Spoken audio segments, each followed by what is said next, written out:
राजनीति के अंदर आदर्श अगर मैं मानती हूँ तो मैं प्रधानमंत्री नरेंद्र मोदी जी को मानती हूँ। सनातन सुरक्षित है तो हमारा देश सुरक्षित है। जहाँ सनातन को अगर आघात पहुँचता है तो वो आघात हमारे देश को होता है, और जो सनातन विरोधी है तो वो देश विरोधी भी है। बचपन में पिताजी गुजर गए थे, माताजी के ऊपर भी 2 बेटियां होना, क्योंकि यहाँ धर्म और अधर्म का युद्ध है। अन्याय को कभी सहना नहीं चाहिए, और अगर अन्याय को कोई सहता है इसका मतलब वो भी अन्याय में उतना ही भागीदारी है। पिछली सरकार ने जो 5 सालों में किया वो 2 सालों में राजस्थान सरकार कर चुकी है। हाँ, क्योंकि हर बेटी आपसे सीख लेना चाहती है, हर कोई सौम्य गुजर भी बनना चाहेगी। अमूमन पत्नियां सवाल बहुत पूछती है। तो मैंने कभी सवाल नहीं पूछे। राजा राम जी सवाल नहीं पूछे आपने? हाँ, मैंने कभी सवाल नहीं पूछे और उन्होंने कभी जवाब नहीं दिए। कि अभद्र भाषा का इस्तेमाल किया तो अभद्र भाषा का आज तक कोर्ट को नहीं बता पाए कि अभद्र शब्द क्या था। और हमने कहा कि जहाँ आएंगे राम स्वच्छ रहे हर धाम।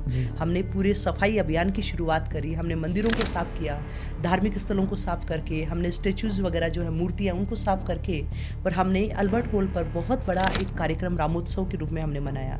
वैसे संघर्ष जो है वो जीवन का पर्याय है। जीवन है तो संघर्ष है। किसी के संघर्ष बड़े होते हैं, किसी के थोड़े छोटे होते हैं, किसी के संघर्ष दिखाई देते हैं, किसी के संघर्ष दिखाई नहीं देते हैं। हाल ही में मैं ब्राजील गई, रियो डी जेनेरो। वहाँ जब मैंने भारत की बात रखी, वहाँ मैंने संस्कृत के श्लोक से रखी कि मैंने कहा कि ऑपरेशन सिंदूर वो कोई आतंकवादी घटना का अंजाम नहीं है, कि छोटी सी कुछ भी झड़प नहीं थी। वो भारत के मातृशक्ति के ऊपर किया हुआ प्रहार था। करौली नगर परिषद में राजा राम जी ने भी जो कार्य किया। नमस्कार, आज हमारे साथ है राजस्थान की एक ऐसी शख्सियत, किसान परिवार से हैं, सामान्य परिवार है, वहाँ से शिक्षा से शुरुआत कर शिखर तक पहुंची और राजनीति की बेड़ियों को तोड़कर अपने आप को स्थापित किया। हम बात कर रहे हैं जयपुर ग्रेटर की मेयर डॉक्टर सौम्या गुर्जर की। ये कहानी है आत्मसम्मान, संघर्ष, जुनून और अभूतपूर्व वापसी की। मेयर साहब, पहले तो आपका बहुत बहुत स्वागत है हमारे पॉडकास्ट में जुड़ने के लिए।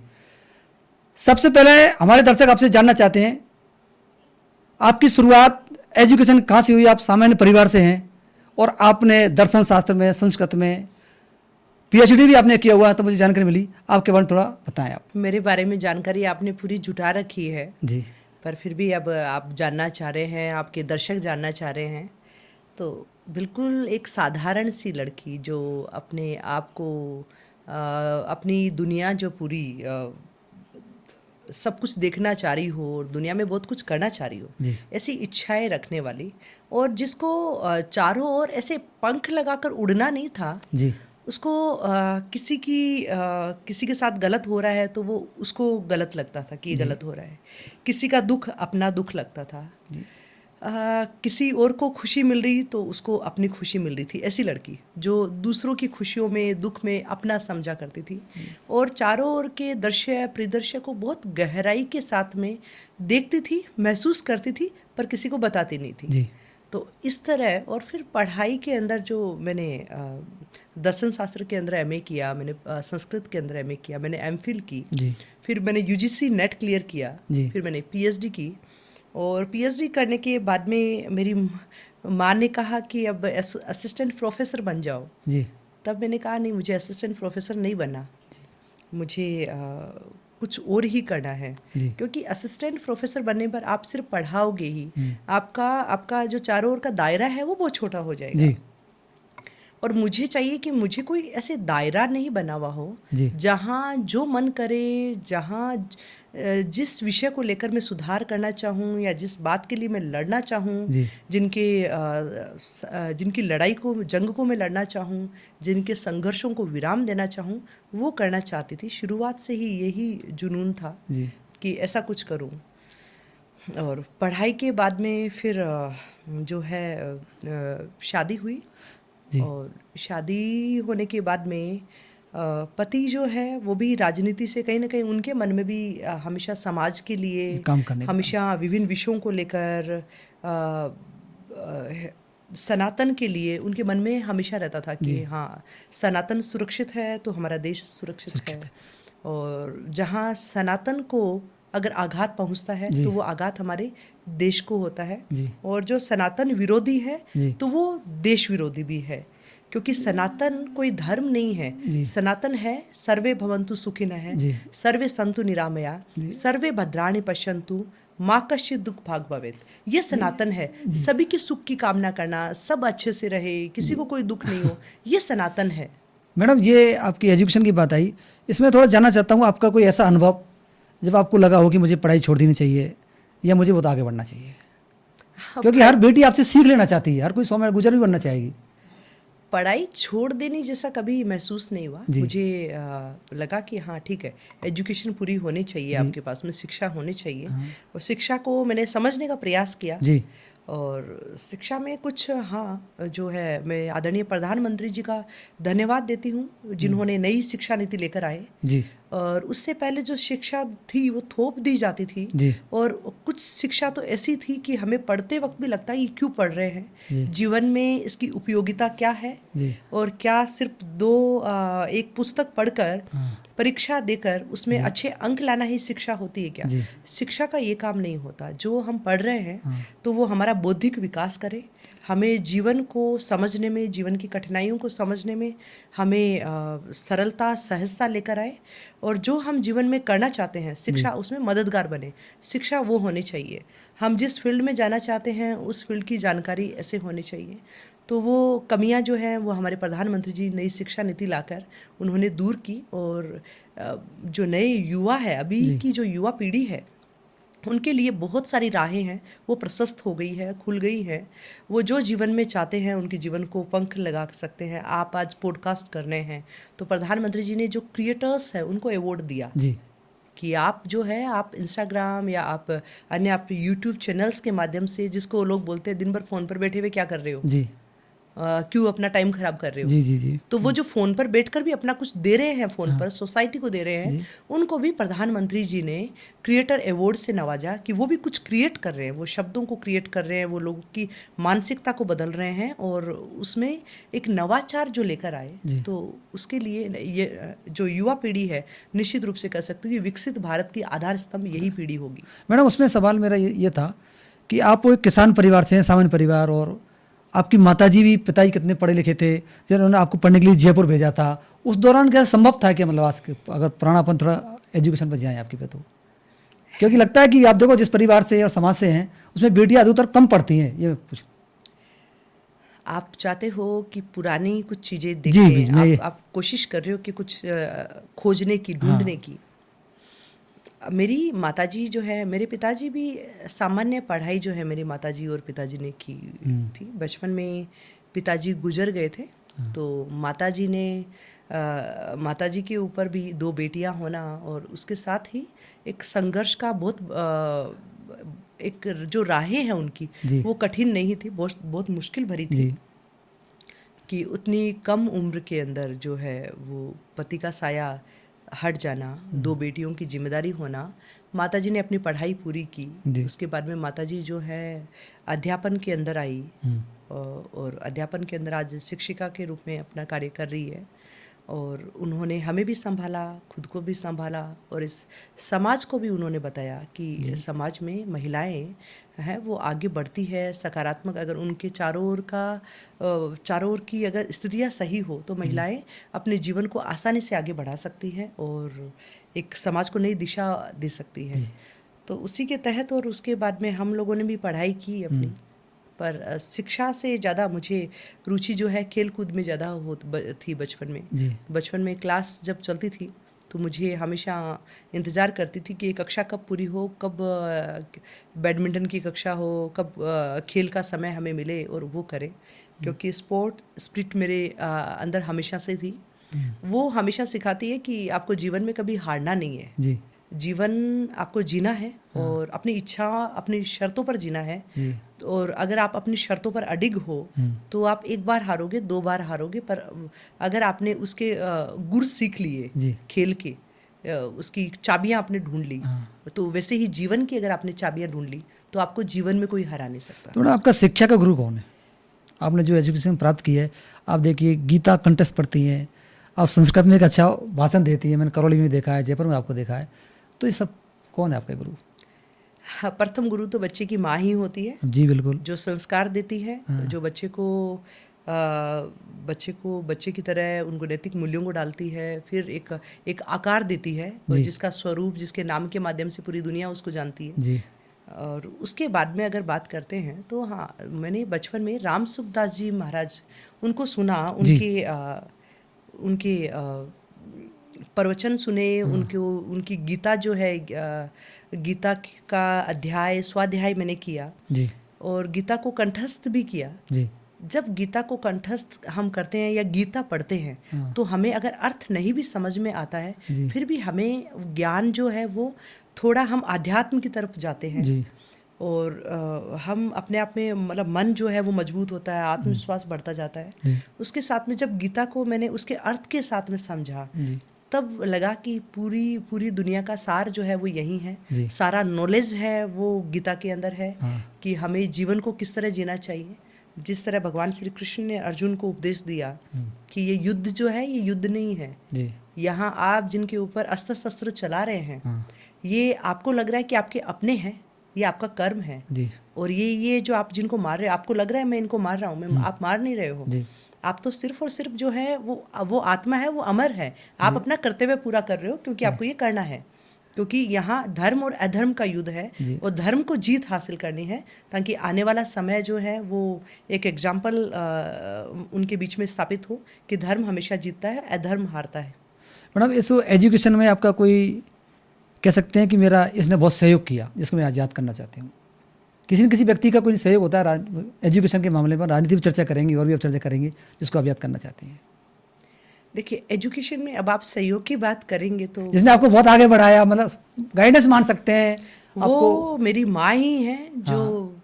सोते हुए को उठाना कि हाँ। ठीक है पढ़ना है, और जब पढ़ते पढ़ते ही किताब लेकर सो जाना तो किताब छीनना कि ठीक है अब सो जाओ। हाँ।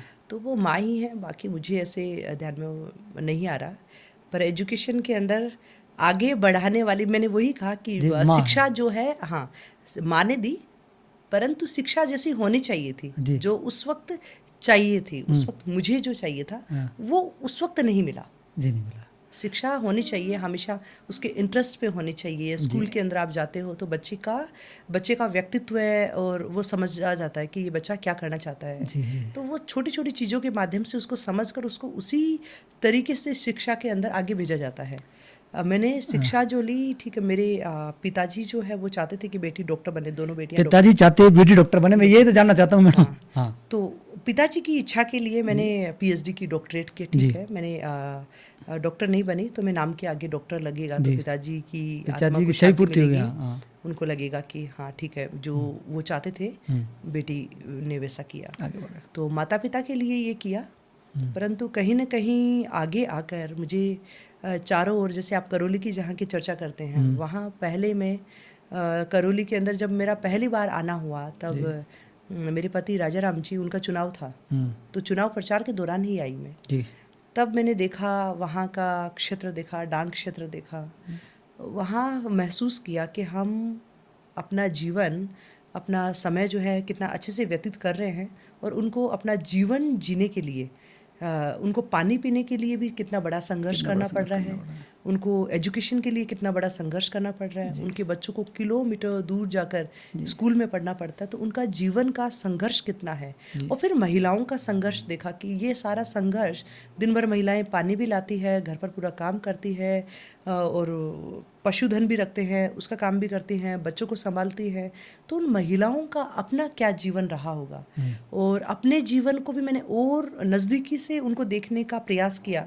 तब देखा कि इतना सब कुछ करके भी वो ताने ही सुनती है, जी। इतना सब कुछ करके भी वो यातना ही सहती है। तो वो यातनाएं क्यों सहे, वो आगे क्यों नहीं बढ़े? तो ये उनके जीवन को समझा, तब मुझे कहीं ना कहीं मन में हुआ कि हाँ, इन महिलाओं के दुखों को, इनके कष्टों को कम करने का प्रयास कुछ करना चाहिए। तब तो कुछ करना है, वरना तो फिर सब आते हैं, सब इस संसार से जाते हैं। मैडम, आपकी एजुकेशन की बात हुई है, मैं थोड़ा पारिवारिक जानना चाहता हूँ आपकी और राजाराम जी की शादी कब हुई? ये क्या कहानी है, थोड़ा ये भी बताना है।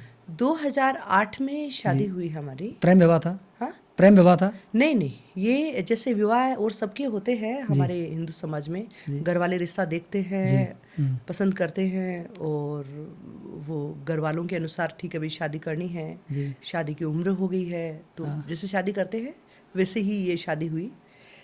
परंतु इसमें एक जो बात है वो ये है कि कहीं ना कहीं राजा राम जी के मन में भी ये सब चीज़ें, ये ऐसे ही विचार उनके मन में भी रहे हमेशा कि हाँ कुछ करना है, कुछ करना समाज के लिए करना है, एजुकेशन के लिए करना है। जो बच्चे शिक्षा में पिछड़ जाते हैं जी। या फिर आर्थिक अभाव की वजह से वो जो बनना चाहते हैं वो नहीं बन पाते हैं, तो उनके आर्थिक अभावों को हम कैसे दूर करें। जी। तो उन अभावों को दूर करने के लिए उनके मन में ललक थी, तो उनके हर कदम पे मैंने साथ दिया और मुझे लगा कि ये बहुत अच्छा काम है। वरना और ऐसा होता है, मैं भी देखती हूँ चारों ओर अमूमन पत्नियां सवाल बहुत पूछती है, सवाल बहुत तो पूछती है। मैंने कभी सवाल नहीं पूछे। राजा राम जी सवाल नहीं पूछे आपने? हाँ, मैंने कभी सवाल नहीं पूछे और उन्होंने कभी जवाब नहीं दिए। ये बड़ी बात है। अच्छा, उन्होंने कभी जवाब भी नहीं दिया। तो मैडम अब अपन राजनीति की बात करते हैं, तो आपकी राजनीति की शुरुआत करौली से होती है?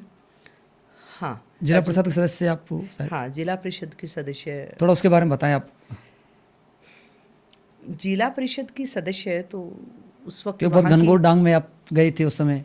हाँ, डांग एरिया में तो मैं पहले ही जा चुकी जब राजा राम जी चुनाव चुनाव में लड़े, थे, लड़े, तो उस वक्त मैं वहाँ डांग एरिया को पूरा देखा। जी। फिर मुझे वहाँ के लोग जो है वो बहुत अच्छे लगे।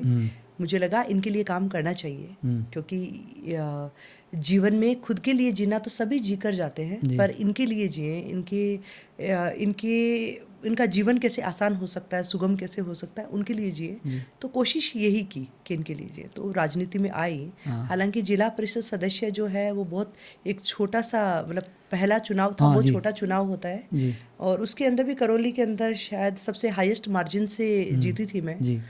और उसमें लोगों का जितना स्नेह मिलता, और मैंने जो मेन जो बात देखी वहाँ, मैं लोगों को जो बात कहना चाहती हूँ, समझाना चाहती हूँ, वो कनेक्ट हो पाता था। चाहे वो मेरी भाषा नहीं समझ रहे हो, चाहे मेरे भावों को पूरा ठीक से, पर वो मुझसे जुड़ पाते थे।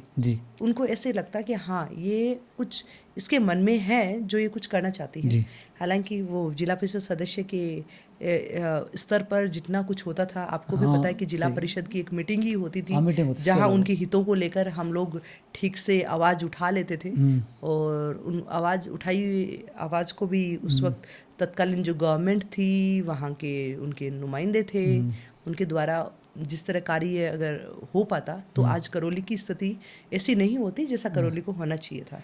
क्योंकि करौली भौगोलिक दृष्टि से भी, करौली अपने आप में आध्यात्म की दृष्टि से, जहाँ शिव मदन मोहन जी विराजमान है, माँ केला वहाँ विराजमान है, जहाँ भौगोलिक दृष्टि से इतना खूबसूरत है, जहाँ झरने, अभी बारिश का मौसम है, वहाँ इतने झरने, हर जगह आप जाएंगे झरने बह रहे हैं, वहाँ नदियाँ चल रही है, वहाँ तालाब है, वहाँ ऊंचे ऊंचे पर्वत है, वहाँ लंबे लंबे पेड़ है, पूरा हरा भरा क्षेत्र है, इतना शुद्धता है वहाँ की वायु के अंदर, इतना सब कुछ होने के बावजूद, और वहाँ सेंचुरी भी जो है वो भी बन रही है, केला देवी, हाँ है ये केला देवी सेंचुरी जो है, जैसे सवाई माधोपुर जिस तरह डेवलप हुआ, वहाँ रणथंभौर के अंदर जिस तरह सेंचुरी, वहाँ आसपास में लोगों को रोजगार मिला, वो सब रोजगार करौली के लोग भी डिजर्व करते थे। करौली के लोगों को बाहर जो है जाने की आवश्यकता नहीं थी कि वो अन्य और कोई शहरों के अंदर जाकर रहे।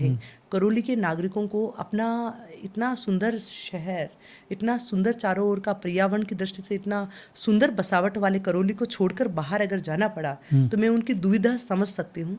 तो करौली शहर बहुत कुछ चाहता है कि करौली के अंदर विकास हो, लोगों को रोजगार मिले, महिलाएं खुशहाल हो, बच्चे वहाँ अपनी उच्च शिक्षा वहाँ प्राप्त कर सके और अपना भविष्य का निर्माण कर सके। तो क्या हमारा राजनीतिक नेतृत्व कमजोर है करौली में, जो लोग पलायन कर रहे हैं रोजगार के लिए? निश्चित रूप से मैं कह सकती हूँ, इसमें बात में कोई अतिशयोक्ति नहीं होगी कि मैं 2009 से लगातार मैं देख रही हूँ कि हाँ, निश्चित रूप से राजनीतिक नेतृत्व की कमी और कमजोरी मानती हूँ। क्योंकि अगर राजनीतिक नेतृत्व होता तो करौली के लोगों को बाहर पलायन करने की आवश्यकता नहीं होती। करौली के अंदर लोग जो है वो अभी इसका सिलिकोसिस का इसका भी मैंने देखा कि बहुत सारी जो है महिलाएं जो है उनको मृत्यु हुई, और बहुत सारे लोग, तो हर दृष्टि से देखती हूँ करौली का, जैसी भौगोलिक स्थिति वहाँ का और सब चीज़ें अगर हम देखते हैं। आपका कहना है राजनीतिक नेतृत्व बहुत कमजोर रहा, सामाजिक, सांस्कृतिक, धार्मिक भौगोलिक सारी चीज़ें वहाँ बहुत सब कुछ है वहाँ करौली के अंदर। और मैं वहाँ जाती हूँ करौली, तो मुझे वहाँ एक एनर्जी फील होती है, ऊर्जा फील होती है, वो आध्यात्म की ऊर्जा है वहाँ। अब मुझे वहाँ ऋषियों की तपोभूमि रही होगी और वहाँ सागर है, वहाँ आपने नहीं देखा होगा।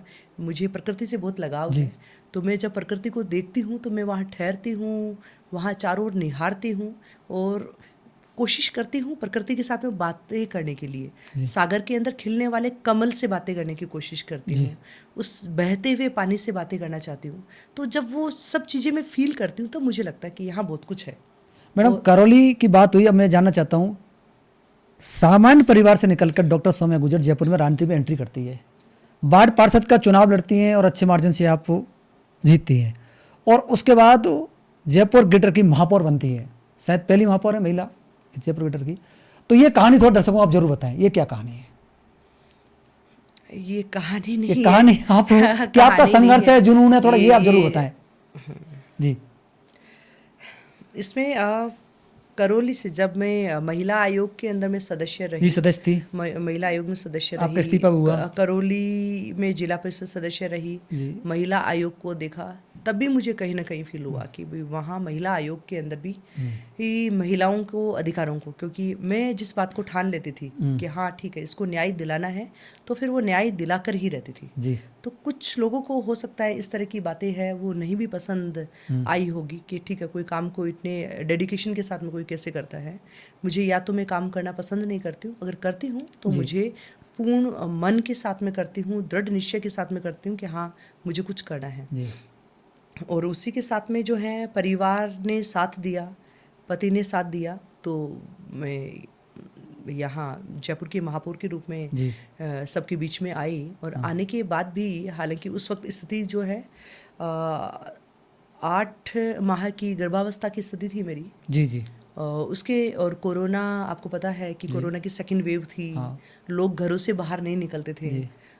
मैं भी घर पर बैठकर मास्क बनाकर पूरी जयपुर में, क्योंकि मन में वही कि नहीं ये कोरोना का कठिन काल है, क्योंकि हम जब खबरें देखते थे, टीवी को पढ़ते थे, टीवी को देखते थे, खबरें पढ़ते थे, तब सिर्फ चारों ओर हाहाकार के अलावा, अनिश्चितता के अलावा कुछ और नहीं था। उसके अलावा कुछ दिखाई नहीं देता था, सब कुछ शून्य नज़र आने लग गया था। तो मुझे लगा कि ये सब कुछ शून्य आ रहा है, बट हम सबको आगे आकर कहीं ना कहीं इस जंग को लड़ना है। हमारे प्रधानमंत्री जी ने जहाँ इतने प्रयास कर रहे हैं लोगों को पॉजिटिविटी के रूप में पॉजिटिव थॉट देकर, देश को संबोधन करके कि ये देश है, ये भारत देश है, ये हार मानने वाला नहीं है, भारत को आगे बढ़ना है और भारत के हर नागरिकों के साथ में प्रधानमंत्री जी का साथ है, सहयोग है, उनके दुख के क्षणों में भी प्रधानमंत्री जी साथ खड़े हैं, ये बार बार उन्होंने आभास दिलाया और सेवा के लिए लोगों को प्रेरित किया प्रधानमंत्री जी ने। लोग बाहर आए, गवर्नमेंट ने भी जो है वैक्सीन बनाने का काम शुरू था, तो दूसरी तरफ करोड़ों लोगों को राशन, निःशुल्क राशन जो है प्रधानमंत्री जी ने देने का कार्य है वो किया। और प्रधानमंत्री जी से प्रेरित होकर लाखों करोड़ों लोग आगे आए और उनमें मैं भी आई। और उस स्थिति के अंदर भी मैंने घर पर 10 से 15 हज़ार मास्क जो है आसपास में फैक्ट्रियों में बचा हुआ जो भी कपड़ा है उसको एकत्रित करवाया। जब महापौर बन चुकी थी उस समय? नहीं, उससे पहले थी, उससे पहले जब कोरोना की फर्स्ट वेव आई उस वक्त फिर तब फैक्ट्रियों के ताला लग चुका था, उन ताले लगी हुई फैक्ट्रियों को जिनके नंबर थे उनको फ़ोन करके मैं खुलवाती कि आपके पास में कोई कपड़ा हो तो दे दो, हमें ये बनाना है। तो उनसे कपड़ा खरीदती, फिर उनको खुद ही कटिंग करती, क्योंकि कोरोना में एक मतलब पड़ोसी कोई नहीं मिल रहा था, तो घर में सिर्फ हम घर के सदस्य ही रह गए आपस में।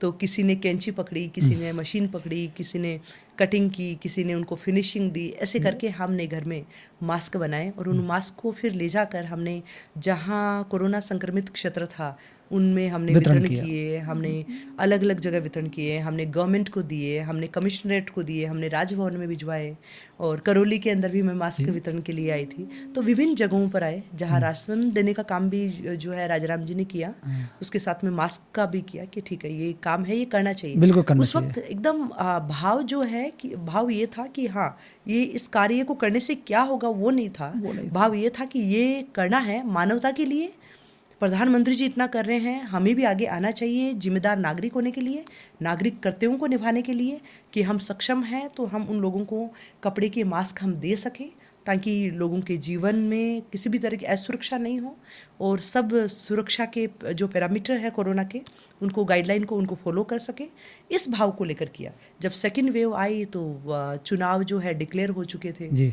जब चुनाव डिक्लेयर हो चुके थे तो घर में ही चर्चा हुई कि चलो चुनाव ये हो रहा है और चुनावों पर किया जाए। जी। तब मैंने एक बार कहा था कि अभी तो जो है भाई 8 माह का बच्चा है तो मैं पहले बच्चे को बड़ा करूं फिर किया जाए, पर परिवार ने साथ दिया कि नहीं नहीं सब कर सकते हो। तो ऐसे करके हम चुनाव लड़ा, चुनाव जीता, चुनाव जीतने के बाद में महापौर बनी। महापौर में कैसे चयन हुआ आपका? आगे आप सवाल पूछेंगे महापौर में चयन कैसे हुआ, आगे आप पूछेंगे कि अच्छा आपका कार्यकाल ऐसे कैसे रहा, आपने इतने संघर्ष कैसे किए, तो आपके पूछने से पहले ही मैं सारे सवालों का जवाब दे देती हूँ। महापौर में पार्टी की प्रक्रिया होती है जी। संगठन जो है वो देखता है कि ठीक है महिला सीट है, महिला पर कौन महिला काम कर सकती है, तो ये संगठन का निर्णय था और जो संगठन का निर्णय था हमने उसको स्वीकार किया। संगठन ने जो जिम्मेदारी दी उसको पूर्ण कर्तव्य निष्ठा के साथ में निभाने की कोशिश की और महापौर बनते ही हाँ निश्चित रूप से, क्योंकि बहुत कम उम्र समझ लें कि हाँ बहुत जल्दी जो है इस उम्र में लोग नहीं ऐसे मेयर बनते हैं, पर मैं आई और आने के बाद में जुनून भी था, जज्बा भी था और कहीं ना कहीं मुझे आते ही मैं काम पर लग गई थी, क्योंकि मुझे नज़र आ रहा था कि अच्छा मेरे पास में बहुत कम समय है, क्योंकि 1.5 से 2 महीने बाद में जो है बच्चा होगा तो मुझे थोड़ा सा ध्यान बच्चे के लिए रखना पड़ेगा। तो मैंने एक एक घंटे को, एक एक मिनट को, एक एक क्षण को मैंने प्रयास किया कि पूरा मैं जनता के लिए दे पाऊँ निगम को, क्योंकि पहली बार निगम का चुनाव लड़ा। जब निगम के बारे में, निगम की जो कार्य प्रणाली है उसके बारे में भी बहुत ज़्यादा नहीं पता था, तो पहले कार्य प्रणाली समझी, किस प्रकार की शिकायतें लोगों की है निगम तक पहुंचती है, फिर उसके निराकरण करने की प्रक्रिया क्या होती है, प्रक्रिया के अंदर जटिलताएं क्या है और उन जटिलताओं को कैसे दूर कर सकते हैं जी। तो उन जटिलताओं को दूर करने का प्रयास किया और फिर लगा कि अच्छा जटिलताएं तब तक दूर नहीं होगी जब तक सभी लोगों से नहीं मिलना होगा। तो फिर मैंने नगर निगम आपके द्वार अभियान चलाया। नगर निगम आपके द्वार? नगर निगम आपके द्वार जी। तो नगर निगम आपके द्वार अभियान के तहत उस अवस्था में भी मैं हर दिन 10 से 15 किलोमीटर पैदल चलती थी क्योंकि मुझे 150 वार्ड है नगर निगम ग्रेटर में, तो मुझे पता होना चाहिए कि अगर कोई भी व्यक्ति किसी भी वार्ड से आता है और वो अपनी बात कह रहा है तो वहाँ की स्थिति क्या है, वो अगर कोई बात कह रहा है तो मुझे वहाँ की स्थिति वो मुझे नज़र आ जानी चाहिए कि विजुअलाइजेशन हो जाए कि अच्छा इस वार्ड की ये स्थिति है, ये समस्या ये है, इस प्रकार की है, तो गंभीरता बहुत ज़्यादा है। तो मैं पूरी भौगोलिक स्थिति जानना चाह रही थी वार्ड की कि वार्ड की स्थितियाँ क्या है, कैसा विकास है। तो सभी वार्ड के अंदर में पैदल सब में जो है भ्रमण किया आपने? हाँ, पैदल भ्रमण करके लोगों से मिली और किसी की भी मतलब मैंने जिनको नहीं भी जानती उनके दरवाजे की बेल भी मैंने बजाकर पूछा कि क्या चाहते हो, यहाँ आपको किस तरह का क्या कार्य चाहिए। तो शुरुआत में बनने पर वही, क्योंकि निगम है, निगम नाम आते ही हालांकि निगम बहुत सारे काम करता है, निगम बहुत सारे डेवलपमेंट के काम करता है, सामाजिक काम भी करता है, पर वो लोगों के माइंडसेट में है निगम का मतलब नगर निगम से आया है यानी सफाई का मतलब कचरा। तो लोगों की समस्या यही होती थी कि 15-15 दिन हो गए, एक महीना हो गई, कचरे की गाड़ियाँ नहीं आती है, तो हम कहाँ फेंकें। तो हम आसपास में, मैं उनको बोलती कि आपका चारों ओर का क्षेत्र है, इसको आप इतना गंदा क्यों रखते हो, स्वच्छता रखनी चाहिए, आप स्वच्छता रखेंगे तभी स्वस्थ रहेंगे आप, और चारों ओर जो है आपके बच्चे स्वस्थ रहेंगे। तब उन्होंने कहा जब आती नहीं है, तो वो बहुत बड़ी एक चुनौती थी कि अच्छा 1-1 महीने तक लोगों के घर पर गाड़ियाँ नहीं आ रही है। फिर इसके कारण में गए तो वहाँ जाकर देखा, सारे वार्डों में घूमने के बाद में फिर जनरल बॉडी की मीटिंग हुई, तो उसमें जो कारणों के ऊपर कार्य किया हमने, हमारे पूरे बोर्ड ने कार्य किया, और करने के बाद में हमने पूरा उसको सही किया कि हर घर पर हर दिन गाड़ी आनी चाहिए, वो सुनिश्चित किया और जो धरातल पर भी उतरा। और 2020 में हमने प्रयास किया कि आसपास में खाली प्लॉट है उनको हमने साफ करवाए, खाली स्थान जो है उनको स्वच्छ किए, जो कचरे के अलग अलग जीवीपी बन गए थे उन जीवीपी को हमने क्लियर किया। उस वक्त 2000 से अधिक जो है हमारे पास में कचरा डिपो बने हुए थे, उनको हमने जीरो पर हमने लेकर आने का हमने प्रयास किया।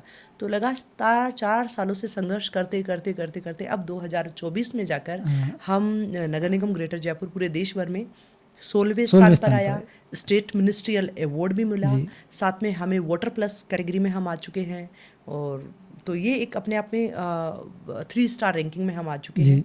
अब नेक्स्ट जो है कोशिश हमारी 5 स्टार आने की है। टॉप 3 में नगर निगम ग्रेटर जयपुर आए, तो उसके प्रयास जो है अभी से हमने शुरू कर दिए। शुरू ये कर दिए। हमारा शहर है, जयपुर भी बहुत सुंदर शहर है। मैडम- जहाँ मदन मोहन जी करौली में है तो जी, गोविंद देव जी गोविंद यहाँ देव जी है यहाँ पर है। और गोपीनाथ जी यहाँ है। तो मुझे लगता है कि कहीं ना कहीं ईश्वर ने मुझे करौली से जयपुर, और ये तो भगवान श्री कृष्ण के संपूर्ण दर्शन तभी होते हैं हाँ, जब बिल्कुल आप बात सही है। जब आप मदन मोहन जी के गोपीनाथ जी और गोविंद जी के दर्शन कर लें। मदन मोहन जी के आप चरणों के दर्शन करो, जी। और गोविंद देव जी के हृदय स्थल के हृदय दर्शन स्थल करो, दर्शन करो। और गोपीनाथ जी के मुकुट के दर्शन करो। मुखारविंद के दर्शन करो। तो ऐसे ही पूरा ये दर्शन करने पर ही पूरे दर्शन भगवान श्री कृष्ण के पूरे होते हैं। जी। और भगवान श्री कृष्ण गीता पढ़ी है, कर्मण्यवादी कार्यशु माँ फलेषु कदाचन है, हाँ। सुखे दुखे समय कृत्वा लाभा लाभो जया जय। तो लाभ हानि सुख दुख सबको समान समझते हुए, समस्थिति में रहते हुए अपना कार्य जो मिला कार्य उसको करते गए। मेरा प्रश्न थोड़ा अधूरा रह गया कि महापौर जब आप बने तो वो चयन का मापदंड क्या था कि डॉक्टर सौम्या गुर्जर को ही महापौर बनाया? ये आपको मैंने बताया कि ये संगठन का निर्णय होता है। संगठन ही चयन करता है कि उनको शहर के लिए किस तरह के महापौर होने चाहिए, तो ये संगठन का निर्णय है। राजनीति में आप किसको आदर्श मानते हैं? राजनीति के अंदर आदर्श अगर मैं मानती हूँ तो मैं प्रधानमंत्री नरेंद्र मोदी जी को मानती हूँ। जी। राजस्थान में? और राजस्थान के अंदर राजनीति को आदर्श मतलब बहुत सारे हैं राजनीति के अंदर, क्योंकि राजनीति एक इतना एक शब्द या एक आदर्श मान लेना पूरा नहीं होता है। जी। वहाँ छोटी छोटी, जैसे मैंने आपको बताया कि मैं बचपन में भी मुझे दूसरे का दुख नजर आता तो मुझे वो मेरा दुख लगता। मुझे कभी ऐसा नहीं लगा अच्छा मेरा नहीं है, मुझे क्या मतलब है इस बात से, मुझे क्या फर्क पड़ रहा है, ऐसा नहीं। बहुत चीज़ों को बहुत गहराई से देखती और बहुत संवेदनशील भी मैं रही हूँ हमेशा।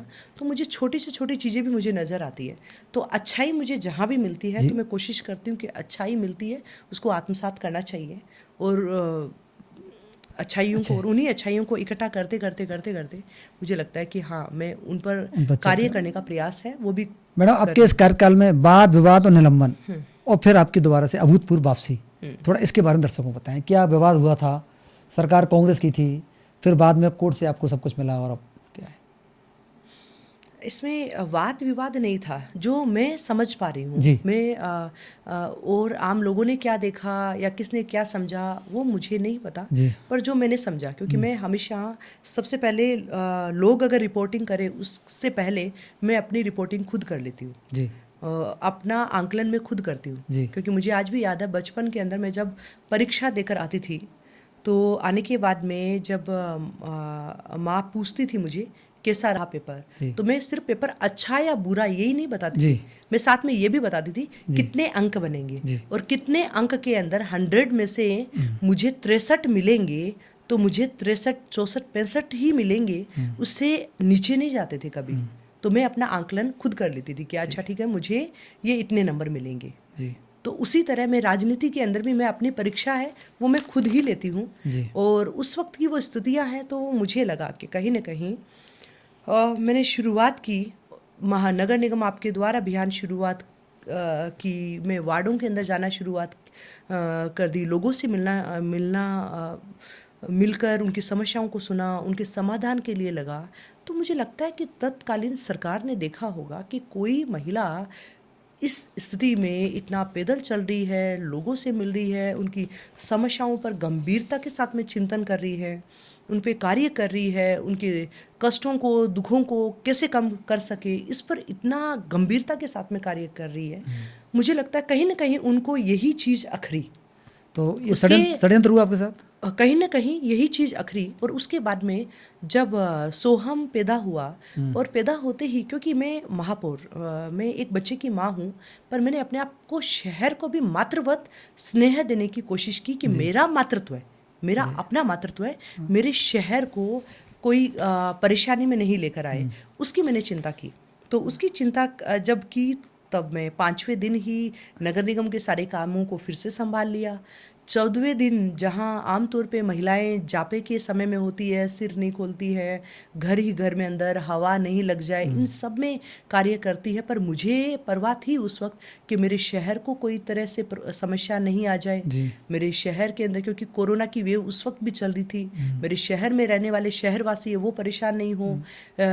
जो सैनिटाइजेशन जो हम कर रहे थे शहर के अंदर, वो सही से हो रहा है नहीं हो रहा है, ज़रूरतमंदों तक जो है भोजन है, राहत है, वो पहुंच रही है या नहीं पहुंच रही है, सफाई व्यवस्था का क्या हाल है, और लोगों का क्या हाल है। तो ये सब सोचने का कारण था कि मैं भी शहर को जो है कि शहर को ऐसे कैसे छोड़ दूँ।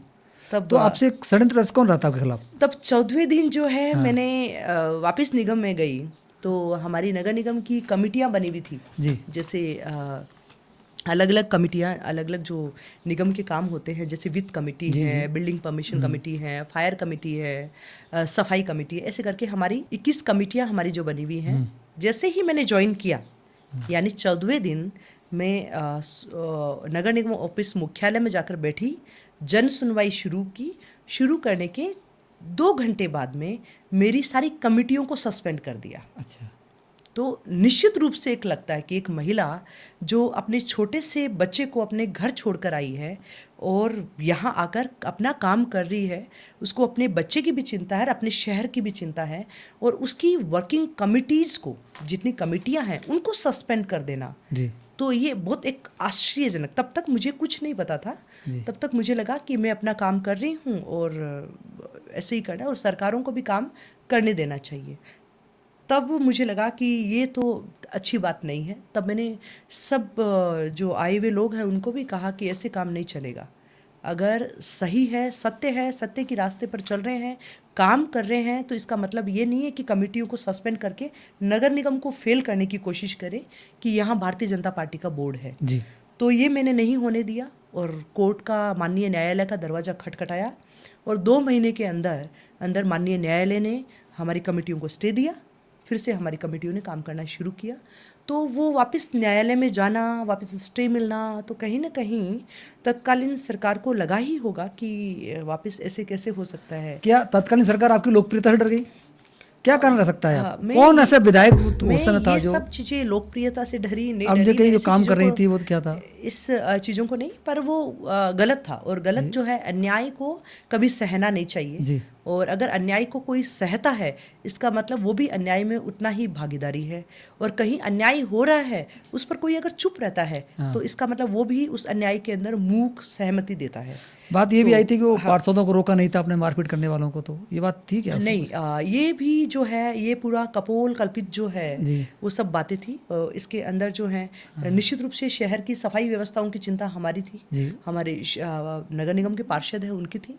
तो पार्षद जब निश्चित रूप से अगर महापौर के पास में आएंगे और इस तरह की स्थितियां हैं, परिस्थितियां हैं, इनको ठीक करना है, और इन स्थितियों को अगर कोई अधिकारी ठीक नहीं होने देना चाहते हैं या उन कार्यों को रोकना चाहते हैं, तो निश्चित रूप से पार्षद कहेंगे ही कि भाई इस तरह नहीं चलेगा, बोर्ड हमारा है और जनता को हमें जवाब देना है और जवाबदेही हमारी है, और उसमें व्यवस्थाएं ठीक तरीके से चले, तो इसमें काम करना ही पड़ेगा। तो क्या आपके खिलाफ षड्यंत्र होता तो उसमें इस तरह की अभी अभद्र भाषा, जो आप दर्शकों को बताना चाहते हो कि क्या मामला था, तो वो मामला था कि अभद्र भाषा का इस्तेमाल किया। तो अभद्र भाषा का आज तक कोर्ट को नहीं बता पाए कि अभद्र शब्द क्या था। अभद्र शब्द क्या आप था? भाषा का बात कर रहे हैं, तो वो अभद्र शब्द है वो तो बता दीजिए एक, अगर अभद्र शब्द बोला है तो जब अगर वो लोग अभद्र शब्द भी नहीं बता पाए, तो इसका मतलब पूरा चारों ओर का जो रचा हुआ उनका षड्यंत्र है। पर उस षड्यंत्र से कभी डरे नहीं, क्योंकि सत्य है, परेशान हो सकता है पर पराजित नहीं हो सकता। मैडम, आपसे जब बातचीत चल रही थी, वाद विवाद और निलंबन, कांग्रेस सरकार ने आपकी लोकप्रियता से कह सकते हैं कि आपकी कार्यप्रणाली को देखकर आपके खिलाफ उस समय षड्यंत्र हुआ, आयुक्त को लेकर विवाद हुआ, आपको सस्पेंड किया गया, हाईकोर्ट से आपको निजात मिली, इन सबको आपने पार कैसे किया और आप दोबारा, जैसे मैंने शुरुआत में कहा था, अभूतपूर्व वापसी, ये अभूतपूर्व वापसी कैसे हुई? वैसे संघर्ष जो है वो जीवन का पर्याय है। जीवन है तो संघर्ष है। किसी के संघर्ष बड़े होते हैं, किसी के थोड़े छोटे होते हैं, किसी के संघर्ष दिखाई देते हैं, किसी के संघर्ष दिखाई नहीं देते हैं। और मेरे संघर्षों पर तो मैं बहुत ज़्यादा, मुझे लगता है कि मैं अगर लंबी चौड़ी बात में बताऊं तो उससे नहीं समझ में भी नहीं आएगा, बताना भी मुझे लगता है कि ठीक नहीं लगेगा।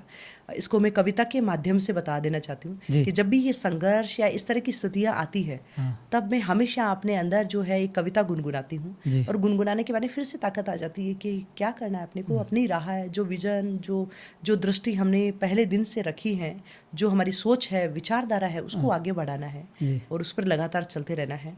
तो कविता के माध्यम से जो है हमेशा गुनगुनाती रहती हूँ कि संघर्ष भरा जीवन तेरा, संघर्ष भरा जीवन तेरा, संघर्षों से घबराना नहीं, जब रात हो काली तो समझो होने वाली है शुभ दिवाली। जीवन के इस रण में तुमको विश्वास अटल रखना होगा, 100 बार गिरो फिर भी उठना, लक्ष्य भेद तभी होगा। है अग्निपथ सा ये जीवन, है अग्निपथ सा ये जीवन, तू निर्भीक निडर होकर इस पर चल, चरण पखारेगी मंजिल, निश्चित होगी तेरी विजय। हो एकाग्र बस तुम, चलती चल चलती चल चलती चल, विजय सुनिश्चित है तेरी, आज नहीं तो निश्चित कल। ये गुनगुनाने के बाद में लगता है कि ये तो कुछ भी नहीं है जी। हमें अपने विचार के लिए, हमें अपने देश के लिए, हमें अपने विकसित भारत के लिए जो कार्य मिलेंगे उनको इन संघर्षों को पार करते हुए करते रहेंगे और इन संघर्षों से हार नहीं मानेंगे। और जब जब संघर्ष ये आए हैं, विचार और अधिक दृढ़ होता गया है। और आप बोल रहे हैं अभूतपूर्व वापसी, तो हाँ वापस आई तो इससे भी ज़्यादा एक उत्साह के साथ में आई, इससे ज़्यादा काम करके दिखाएं। तो चाहे आपके वो नवाचार हो या जनता से जुड़ी हुई चीज़ें हो, जहां हमने 5 विश्व कीर्तिमान भी बनाए नगर निगम ग्रेटर जयपुर ने, जहां एक चिट्ठी मोदी जी के नाम पर 57,000 महिलाओं ने शक्ति वंदन कार्यक्रम में प्रधानमंत्री जी को चिट्ठी लिखकर धन्यवाद दिया कि आपने योजनाएं महिलाओं के जीवन को सुगम बनाने के लिए लेकर आए, उसके लिए प्रधानमंत्री जी धन्यवाद। और उस शक्ति वंदन कार्यक्रम में हमने 300 महिलाओं को जहाँ निःशुल्क स्टॉल दी, वहाँ महिलाओं के लिए पैरेलल सत्र रखे कि महिलाएं विचारों के माध्यम से भी और वो जो कार्य कर रही है उन कार्यों में पूर्णता कैसे लाए, संपूर्णता कैसे लाए, अपनी मार्केटिंग, अपने प्रोडक्ट की मार्केटिंग कैसे करें, डिजिटल लिटरेसी क्या होनी चाहिए, लीगल लिटरेसी, इन सब विषयों के ऊपर कार्यशाला हमने रखी। हजारों महिलाएं उन पे जुड़ी, महिलाओं को हमने आगे बढ़ाया। शक्ति वंदन को हमने दोबारा जो हम लेकर आए तो उसमें हमने सर्वाइकल कैंसर की वैक्सीन हमने निःशुल्क हमारे सफाई कर्मचारियों की बच्चियों को और सरकारी स्कूल की बच्चियों को हमने लगाई निःशुल्क। और इसके साथ में वही हजारों महिलाओं को हमने इन कार्यक्रमों के अंदर जोड़ा, महिलाओं को मजबूत। तो महिलाएं आज पहले जितनी थी अब उससे ज़्यादा आ रही है। हम स्कूल कॉलेज के अंदर महिलाओं को गए कि नारी तुम संघार करो, शक्ति तुम प्रतिकार करो, तो वो शक्ति तुम संघार करो, नारी तुम प्रतिकार करो, यानी जो गलत बातें हैं उसको आप उसको रोको। उसके लिए हमने आत्मरक्षा शिविर के माध्यम से स्कूल कॉलेज उनमें जाकर आए। तो ये सब चीज़ें विभिन्न, जहाँ स्पोर्ट्स एकेडमी, अगर उस तरह नवाचारों की बात करते हैं तो हमने स्पोर्ट्स एकेडमी, हमने जहाँ ब्रिज थे जो गंदगी से भरे हुए रहते थे उनको हमने क्लीन करके आदर्श स्पोर्ट्स एकेडमी बनाई, जहाँ युवाओं को खेलों से जोड़ने के लिए हमने स्पोर्ट्स एकेडमी के रूप में विकसित किया। बुजुर्गों के लिए हमने अटल क्लब बन रहे हैं, अभी हमारी शुरुआत हो गई है। युवाओं के लिए ई लाइब्रेरी हमने बनाई। तो विभिन्न ये कार्य हमने किए कि जिससे जयपुर के लोगों को, जयपुर के जनता ने जिस विश्वास के साथ में इस बोर्ड को बनाया है वो सोचे कि हाँ ठीक है, ये कार्य जो है इस तरह नवाचार भी हो सकता है, निगम साफ सफाई इनके परे जाकर भी ये सब कार्य भी कर सकते हैं जहाँ जन सहभागिता हो। क्योंकि कोई भी शहर जो है वो शहर तब लगता है जब शहर के अंदर शहर की वाइब्स हो। और ये गुलाबी नगरी है, पिंक सिटी है, जिसको गोविंद की नगरी भी है, गुलाबी नगरी है। और इसको जब तक इसकी संस्कृति, इसकी धरोहर, इसको पहचान नहीं मिले तब तक निगम का मुझे लगता है कि काम करने जैसा नहीं है। तो इसकी धरोहर को भी हमें आगे बढ़ाना है। जहाँ एक तरफ अयोध्या में रामलला आ रहे थे, हमने जयपुर को राममय बनाया और हमने कहा कि जहाँ आएंगे राम स्वच्छ रहे हर धाम। हमने पूरे सफाई अभियान की शुरुआत करी, हमने मंदिरों को साफ किया, धार्मिक स्थलों को साफ करके, हमने स्टेचूज़ वगैरह जो है मूर्तियाँ उनको साफ करके, और हमने अल्बर्ट हॉल पर बहुत बड़ा एक कार्यक्रम रामोत्सव के रूप में हमने मनाया।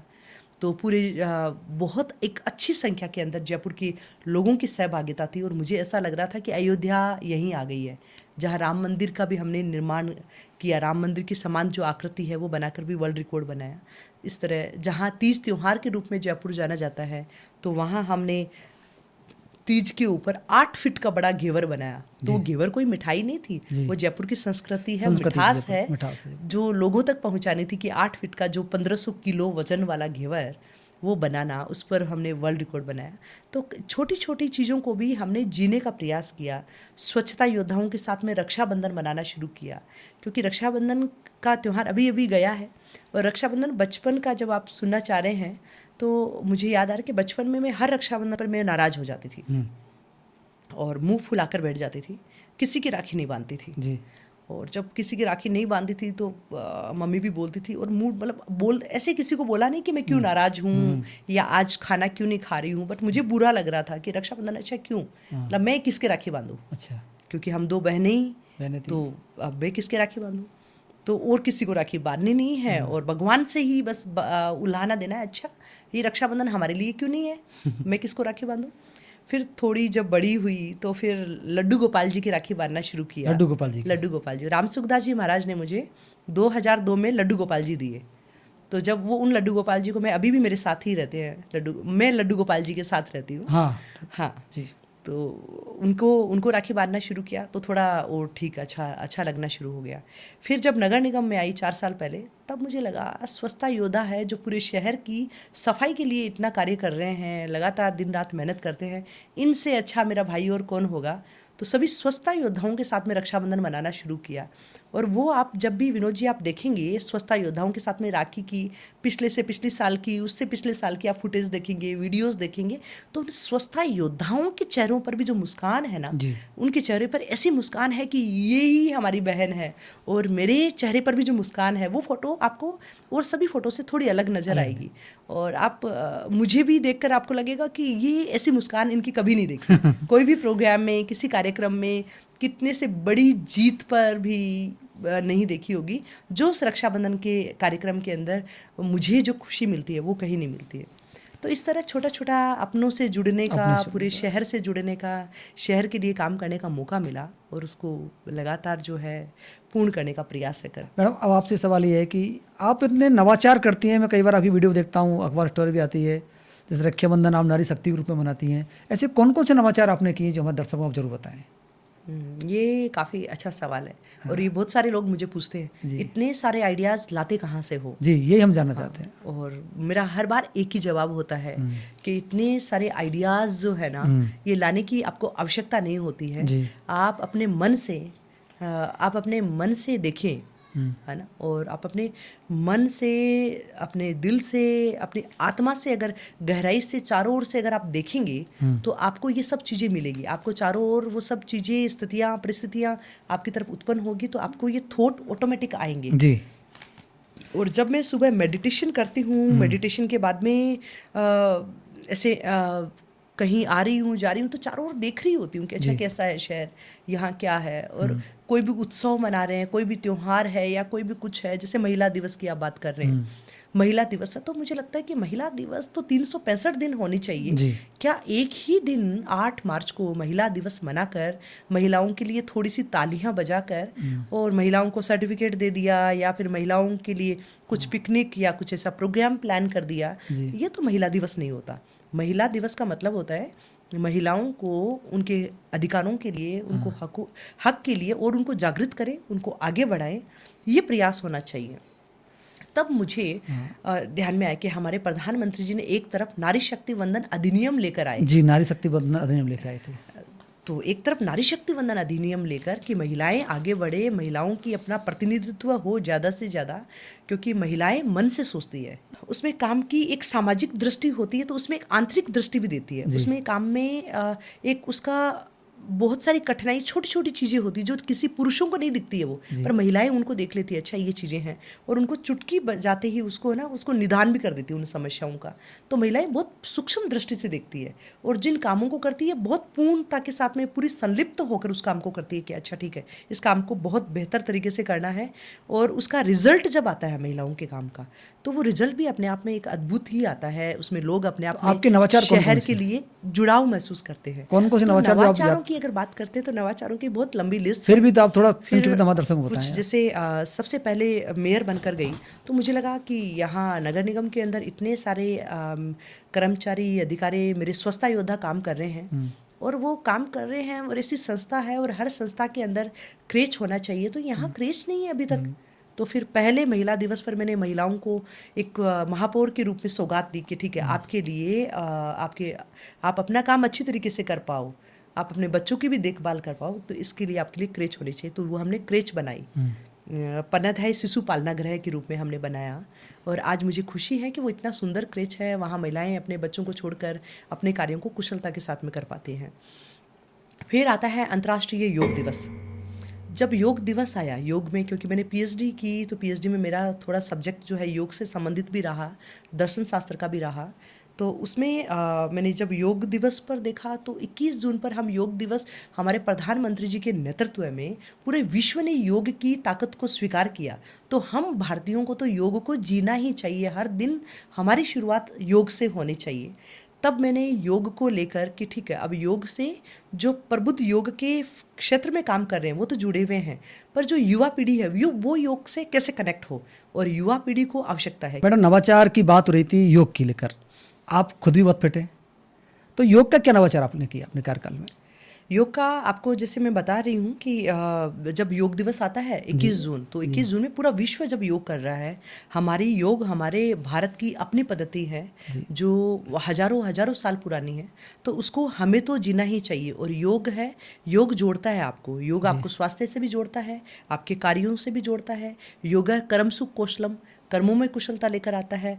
गीता में लिखा है समत्वम योग उच्यते, यानी समभाव जो आता है वो योग से आता है आपको। तो योग के बहुत सारे फायदे हैं, और जब योग हम हर दिन अगर योग की आदत को अपनाएं, इसके लिए हमने युवाओं को जोड़ने के लिए पहले वर्ष, अब लगातार 4 साल हो गए हमें, हम कंटिन्यू कर रहे हैं। पहले वर्ष हमने मॉल, यहाँ जयपुर में यूथ हमें मिलती मॉल में कहीं घूमते हुए, कहीं रील बनाते हुए, तो उन लोगों को हम इकट्ठा करते और कहते हैं चलो आओ हमारे साथ में योगा करो। हम पार्क में, नियर बाई जो भी पार्क होता है उसमें जाकर उनके साथ में योगा करते। उनको भी अच्छा लगता है, अच्छा मेयर हमारे साथ में देखो योग कर रही है। तो उनको शुरू शुरू में उनको अच्छा लगा, उन्होंने फ़ोटो खींची, वीडियोज़ बनाए और सब लोगों को इधर उधर भेजे। दूसरे दिन और ज़्यादा संख्या आई, उनको लगा अच्छा मेयर के साथ में फ़ोटो खिंचवा रहे हैं, योग कर रहे हैं, वीडियो बना रहे हैं, तो वो उस लालच में आए। पर धीरे धीरे उनको पता ही नहीं चला कि वो उनको इस तरह का छोटा छोटा ये सब चीज़ें, फ़ोटो और ये वाले लालच जो है, ये कब बदल गया उनकी योग की हैबिट के रूप में। और फिर कंटिन्यू हमारा योग के अंदर हमने 2 वर्ल्ड रिकॉर्ड बनाए, 18 घंटे बिना रुके हुए 1000 लोगों ने बनाया। और इसके साथ में अभी इसी साल हमने 30 घंटे बिना रुके हुए 1500 लोगों ने एक साथ में एक ही छत के नीचे योग करा। और योग के साथ में इस बार थीम थी वन अर्थ वन हेल्थ। तो अर्थ के लिए एक पेड़ माँ के नाम अभियान के तहत हर योगी ने एक पौधा लगाया और उसके साथ में योग करा, और 11 घंटे गोमय यज्ञ चला। तो एक नई थीम के ऊपर हम लोग डिज़ाइन करते हैं कि अच्छा ये नई थीम है, इससे लोग कनेक्ट होंगे, तो कुछ गोमय वाले उस थीम से कनेक्ट होंगे, कुछ योग के लिए कनेक्ट होंगे, कुछ एक पेड़ माँ के नाम अभियान के तहत कनेक्ट होंगे। पर कनेक्ट होकर आखिर में हमें सब लोगों को योग से जोड़ना है। और हमारे नगर निगम मुख्यालय के अंदर हर दिन लगातार 4 सालों से सुबह जब ऑफिस का टाइम होता है 10 मिनट योग का ऑडियो चलता है और वो वाइब्रेंट योग हमने उसको नाम दे रखा है। जैसे ही ऑफिसर या कर्मचारी अधिकारी निगम में जाता है, जाते ही अपनी कुर्सी पर बैठता है, इतने में वो ऑडियो प्ले होता है, आप अपनी कुर्सी पर बैठ जाइए। फिर संग गच्छध्वम सम वदध्वम सम वो मनांसि जानताम, तो इस मंत्र के साथ में शुरुआत होती है। तो एक मंत्र का उच्चारण अपने आप में पॉजिटिविटी भरता है। फिर उनको भस्त्रिका प्राणायाम हो गया, ताड़ासन हो गया, 1-2 प्राणायाम करके और 1-2 आसन और कुछ प्राणायाम करके और फिर वो अपना काम करते हैं। तो मुझे लगता है कि वो काम भी अच्छा कर पाते हैं। ये रूटीन कैसा हो गया? ये उनका रूटीन का हिस्सा, ये बहुत बड़ा नवाचार हुआ। लगातार 4 सालों से बिना रुके हुए हो रहा है। क्योंकि कोई ऑफिसर, कोई कर्मचारी अगर कहीं से चलकर, अपने घर से चलकर ऑफिस जा रहा है, कार्यस्थल पर पहुंच रहा है, तो रास्ते की जर्नी में महसूस करती हूँ कि मैं रास्ते में जा रही हूँ। मैं घर से निकली, घर में मेरी मनोस्थिति क्या थी, घर से निकलने के बाद में मैंने किसी दुखी को देखा, सुखी को देखा, कुछ भी देखा हो, मेरी स्थिति क्या हुई। उसके बाद में मैं ट्रैफिक के अंदर अगर जाम में हुई हो तो मुझे थोड़ा सा उस पर गुस्सा भी आया होगा कि ठीक है कितना हो गया, मैं लेट हो रही हूँ या ऐसा।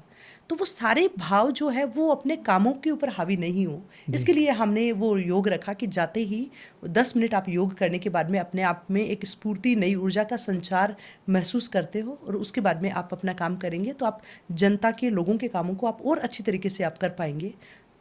तो इसके लिए हमने ये प्रयोग किया। मैडम, इसी मेरे सवाल ये है कि एक फोटो बहुत वायरल हुआ था आपका कि बच्चे को जन्म देने के बाद कुछ दिन बाद ही आप ऑफिस चली गई थी।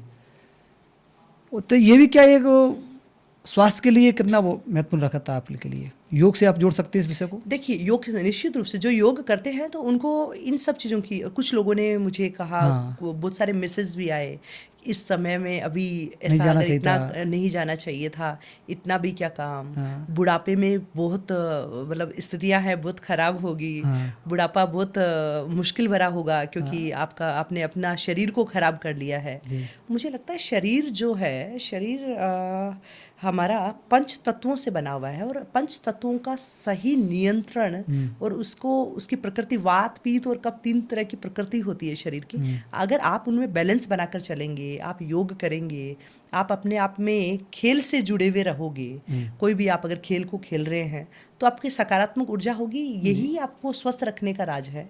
तो मैंने उन सब मैसेज पर बहुत ज़्यादा ध्यान नहीं दिया और मैंने अपने काम को फोकस किया। तो मुझे नहीं लगता कि ऐसी कुछ स्थितियाँ या इस तरह का कुछ हुआ होगा, तो आराम से कर पाते हैं। अच्छा, इसमें एक सवाल ये भी है कि आप जयपुर की मेयर हैं, घर परिवार और मतलब एक तरीका से कह सकते हैं महापौर काल का कैसा तालमेल में आप लोग बैठा पाते हैं? क्या सामंजस्य रहता है? क्योंकि घर का भी आपको संभालना होता है, मैंने देखा कभी भीड़ लगी रहती है घर पर भी, बाहर भी आप जाते रहते हैं, तालमेल कैसे? छोटे बच्चे हैं। सबसे बड़ा जो है सबसे बड़ा जो जिसको कहूँ सबसे बड़ी भूमिका है वो परिवार की भी होती है। परिवार के अंदर भी अगर आपको सपोर्ट करते हैं तो आप सारे काम कर पाते हैं। अगर आप एवरेस्ट भी चढ़ना चाहते हैं, परिवार सपोर्ट कर रहे हैं, आप वहाँ भी चढ़कर आ जाएंगे। तो परिवार ने पूरा सपोर्ट करा, उसके साथ में थोड़ा सा टाइम मैनेजमेंट, क्योंकि जिस फील्ड में हूँ मैं खुद आई हूँ, तो जब खुद अगर आप जिस फील्ड में जाते हो या तो काम करो मत, अगर करते हो तो पूर्ण मनोयोग के साथ में करो। तो इन सब चीज़ों को बैलेंस करके और कोशिश की और कर पा रही हूँ काम, में से कोई दिक्कत नहीं आ रही मुझे। मैडम, पॉडकास्ट के अंत में एक दो सवाल राजनीति से हैं। अभी संसद में एक कानून आया जिसको जेपीसी को भेजा गया है कि प्रधानमंत्री, मुख्यमंत्री या अन्य कोई भी वरिष्ठ जो लोग हैं वो 30 दिन में यदि जमानत नहीं ले पाए तो वो जेल जाएंगे। आप भी एक जिम्मेदार पद पर हैं, इसको आप किस रूप में लेते हैं? देखिए, ये जो कानून है, क्योंकि कहीं ना कहीं हमारे प्रधानमंत्री जी ने वो चेंजेस किए देश के अंदर जो आज के 70 सालों तक भी देश में नहीं हुए, और जो सिर्फ उन्होंने वोट बैंक के लिए, बाकी और दलों ने और राजनीतिक दलों ने, नेताओं ने सिर्फ बातें ही करी, प्रलोभन के चुनाव आ गया, प्रलोभित कर दिया और उन्होंने किया नहीं। प्रधानमंत्री जी के नेतृत्व के अंदर जहां हमने जो है देश की, हमारी जो अर्थव्यवस्था है उसको आज चतुर्थ स्थान पर हम आए हैं, तो ये एक बहुत बड़ी बात है। और कैसे किस तरह छोटे छोटे चेंजेस करके ये सब लेकर आए। जिस तरह हमने अभी नारी शक्ति वंदन अधिनियम की बात करी, आज तक लोगों ने 70 सालों से बात ही करी, हम लेकर आएंगे, चुनाव आते हैं लेकर आएंगे, महिलाओं को आगे बढ़ाएंगे, क्योंकि आधी आबादी है और आधी आबादी को अपना हक तो चाहिए, उसको नकार नहीं सकते। तो जब चुनाव आते तब ठीक है ऐसा करेंगे, पर प्रधानमंत्री जी ने करके दिखाया। ऐसी बात नहीं है कि ये उसका उदाहरण आप है। ये जो है नारी शक्ति वंदन अधिनियम कोई छोटी बड़ी बात नहीं है। ये महिलाओं को और विकसित भारत बनाने में एक बहुत बड़ा पिलर का काम है, वो कर रहे हैं। और प्रधानमंत्री जी ने जिस तरह की, मेरे लिए 4 जातियां हैं, जहां महिला है, किसान है, गरीब है, युवा है, इन चारों के लिए जो जो कार्य हो सकते हैं, इन किसानों के लिए जिस तरह किसानों को आगे बढ़ाने के लिए, कृषि के अंदर भी जो नई उन्नत शिक्षा के साथ में, नए इक्विपमेंट्स के साथ में उनको, उनकी सोयल कार्ड जो है वो उनका मिल रहा है कि आप अपनी धरती का परीक्षण करें। इसके साथ में उनको कौन सा बीज बोना चाहिए, उनको किस तरह छूट वगैरह भी दी, उनके लिए बहुत सारी योजनाएं भी लेकर आए किसान समृद्धि के लिए। इसके साथ में गरीबों के लिए जो है गरीब कल्याण योजनाएं लेकर आए, युवाओं को स्किल डेवलपमेंट से जोड़ा, युवाओं को भी कहा कि आप रोजगार देने वाले बनो, लेने वाले मत बनो। तो नई एक थॉट जो है वो प्रधानमंत्री जी ने दी, महिलाओं को आगे बढ़ाया। हर पॉलिसी, हर जो योजना के केंद्र बिंदु में महिला होती है। जहां आप अगर शौचालय से लेकर, शौचालय को भी लोगों ने हंसी के साथ में ही देखा होगा, शौचालय ये क्या कोई विजन होता है क्या, पर ये महिला के लिए उसका इज्जत घर है, महिला के लिए जीने का एक बहुत बड़ा एक वो है, कारण है कि ये महिलाएं इज्जत से सम्मान के साथ में जी सके, महिलाएं अपनी जीवनचर्या को, दिनचर्या को अच्छे से व्यतीत कर सके। तो ये सब लेकर आए। तो छोटी छोटी चीज़ों में पीएम आवास योजना में महिला केंद्र बिंदु के अंदर तो हर जगह महिलाओं को आगे रखा। तो उसका परिणाम आप विकसित भारत 2047 के अंदर आप देखेंगे कि महिलाएं इस राष्ट्र के अंदर जो है बराबर की भूमिका, नहीं मैं तो कहूँगी कि बराबर से ज़्यादा आपके हिसाब से कानून सही ला रहे हैं? भूमिका है। और ये कानून भी मुझे लगता है होना ही चाहिए, क्योंकि राजनीति के अंदर भी पारदर्शिता होनी चाहिए। अगर राजनीति में कोई भी ओहदा या पद को लेकर अगर कोई बैठा है और उस पद के मुताबिक कोई कार्य नहीं कर रहा है या उस ओहदे का सम्मान नहीं कर रहा है या गलत है जो कार्य, तो गलत को गलत ही कहना चाहिए। और आप उस पद को पाकर आप सोचेंगे कि कोई भी संस्थाएं या कोई भी जो है एजेंसीज है वो आपके खिलाफ कुछ नहीं कर सकती, तो ये गलत है। हर छोटे से छोटे और बड़े से बड़े व्यक्ति, हर व्यक्ति के लिए नियम जो है वो बराबरी के ही होने चाहिए। और राजनीतिक पदों में बैठे हुए अगर लोग हैं वो इस तरह की संलिप्तता उनकी रहेगी तो वो जनता को किस तरह पारदर्शी, मतलब गुड गवर्नेंस जो है वो कैसे दे पाएंगे। तो गुड गवर्नेंस देने के लिए, जनता के विश्वास को पाने के लिए ये चीज़ें ज़रूरत है। जनता को अपनी सरकार पर भरोसा होना चाहिए और ये लोकतंत्र है, तो इसीलिए हर 5 साल में लोकतंत्र की परीक्षा होती है। और इसीलिए भारतीय जनता पार्टी को लगातार जो है आप देखिए 3 बार से कंटिन्यू भारतीय जनता पार्टी की केंद्र के अंदर सरकार बन रही है। तो इससे साफ साफ स्पष्ट होता है कि जनता का भारतीय जनता पार्टी आदरणीय प्रधानमंत्री नरेंद्र मोदी जी में भरोसा है, विश्वास है। मैडम, जब पार्टी की बात आई तो राजस्थान सरकार कैसी चल रही है? 2 साल का कार्यकाल। राजस्थान सरकार भी जो है वो भी अपना कार्य का अगर मैं पिछली सरकार की बात नहीं करूंगी, क्योंकि पिछली सरकार में मैंने देखा नहीं कि क्या चला क्या नहीं चला। पर राजस्थान सरकार ने, पिछली सरकार ने जो 5 सालों में किया वो 2 सालों में राजस्थान सरकार कर चुकी है। हाँ, और जहाँ जो सरकारें हैं जाते जाते सबमिट करती हैं, मतलब जो भी जो अलग अलग नाम उनको दे लो, इन्वेस्टमेंट समिट या जो भी है, जाते हुए करती, वो हमारी सरकार ने आते ही 1 साल के अंदर राइजिंग राजस्थान किया, ताकि जो योजना जो राजस्थान के वासियों के लिए जो हम सुविधाएं, रोजगार लेकर आ रहे हैं वो इन्हीं 5 सालों के अंदर धरातल पर उतरे, उनमें कोई दूसरा आकर विघ्न नहीं डाले, रोड़ा नहीं डाले, और वो लोगों को और लोगों के जीवन को और सुगम बनाने का कार्य किया है। महिलाओं की सुरक्षा के लिए हमारे मुख्यमंत्री मोदी जी ने, हमारे राजस्थान सरकार ने जो प्रयास किए हैं किसानों के लिए, तो बहुत सारे प्रयास है वो हुए हैं और योजनाएं बनी हैं लगातार। जिस तरह फीडबैक जो ले रहे हैं तो वो कार्य है। तो 5 सालों का कार्य 2 साल में, 5 साल का काल 2 साल में किया। 5 साल के काम जो है वो 2 सालों में पूरे कर लिए हैं, इसलिए कुछ लोगों को हो सकता तकलीफ भी हो रही होगी। मैडम का दावा है कि 5 साल के काम 2 साल में कर लिए हैं। मैडम, बात आपकी संघर्ष की चल रही थी, उसमें एक सवाल मेरे मन में आया कि आपके पति हैं राजाराम गुर्जर, उनका भी एक संघर्ष है। करौली नगर परिषद के सभापति रहे, लोग आज दावा करते हैं कि उन्होंने बहुत विकास कार्य कराया। उसके बाद उनके साथ कांग्रेस सरकार आई, जो षड्यंत्र हुआ, उसी प्रकार का षड्यंत्र आपके साथ हुआ। तो क्या कांग्रेस आपके साथ षड्यंत्र करती है क्या? ये तो आप बताएंगे, जो दर्शक देख रहे हैं वो बताएंगे। इसका जवाब तो मैं क्या ही दूं। परंतु हाँ, करौली नगर परिषद में राजाराम जी ने भी जो कार्य किया, क्योंकि मैं इसलिए हूँ क्योंकि वो सब कामों को मैंने देखा है। मुझे आज भी घटना है, क्योंकि वो करौली रहते थे, मैं जयपुर रहती थी। मुझे आज भी एक घटना याद है कि जब मैं एक कार्यक्रम के अंदर विवाह सम्मेलन में जा रही थी उन्हीं के साथ में, रात को लगभग 11:30-12 बजे, क्योंकि जब नवंबर दिसंबर में जो शादियाँ देवउठनी एकादशी के बाद में होती है तो बहुत सारी होती है। हम लोग राजनीतिक जीवन में हैं तो हमें बहुत सारे कार्यक्रम हैं वो अटेंड करने होते हैं। तो हम शाम से ही कार्यक्रम अटेंड करते करते लास्ट हमारा प्रोग्राम था जो 11:30-12 बजे के आसपास था, जो हिंडोन दरवाजे वाला जो रास्ता है, वहाँ एक मैरिज गार्डन था, उसमें हम गए। तो जब कार्यक्रम के अंदर हम लोग जाकर और वापस आ रहे थे तो वहाँ एक सीसी रोड बनी थी। उस पर उन्होंने एक गार्ड जो है, एक चारपाई डालकर एक आदमी व्यक्ति सो रहा था, उस सोते हुए व्यक्ति को उन्होंने उठाया कि उठो।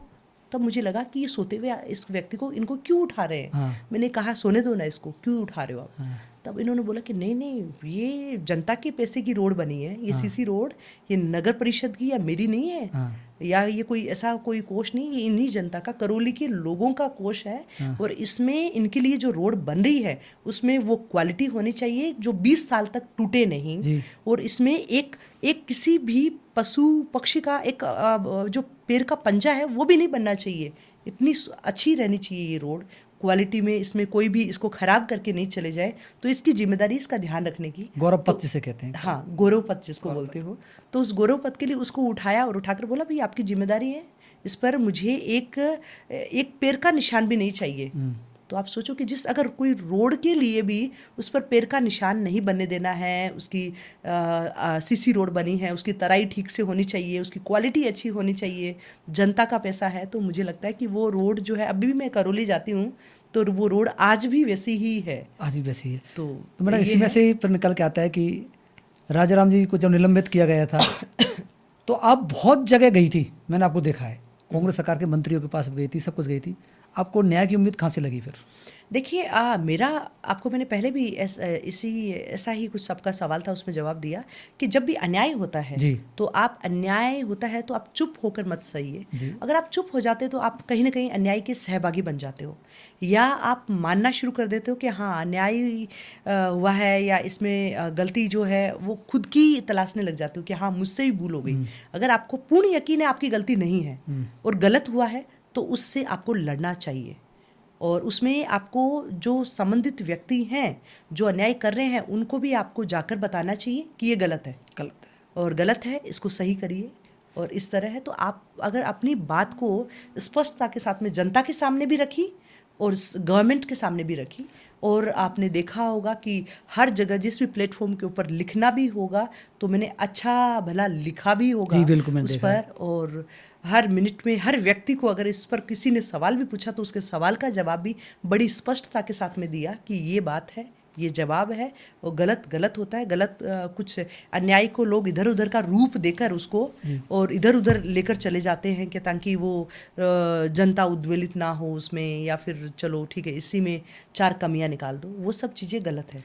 आखिरी सवाल मेरा आपसे ये है, जब मैं डॉक्टर सौम्या गुर्जर को देखता हूँ, उनकी वीडियो देखता हूँ, तो संस्कृत में भाषण देती हैं, गीता पढ़ के सुनाती हैं, तो क्या लगता है कि सौम्या गुर्जर का जो एजेंडा है सत्य सनातन धर्म को लेकर है? सनातन धर्म को लेकर आप राजनीति करना चाहती हैं आगे? ये सौम्या गुर्जर का एजेंडा नहीं है जी। ये सौम्या गुर्जर का एजेंडा नहीं है, ये सत्य सनातन धर्म है जिसकी वजह से हम आज यहाँ हैं। जी। हमारी संस्कृति है जिसकी वजह से आज हमें जानते हैं, आज मुझे जानते हैं, आज हमारे देश को जानते हैं, आज भारत को जानते हैं।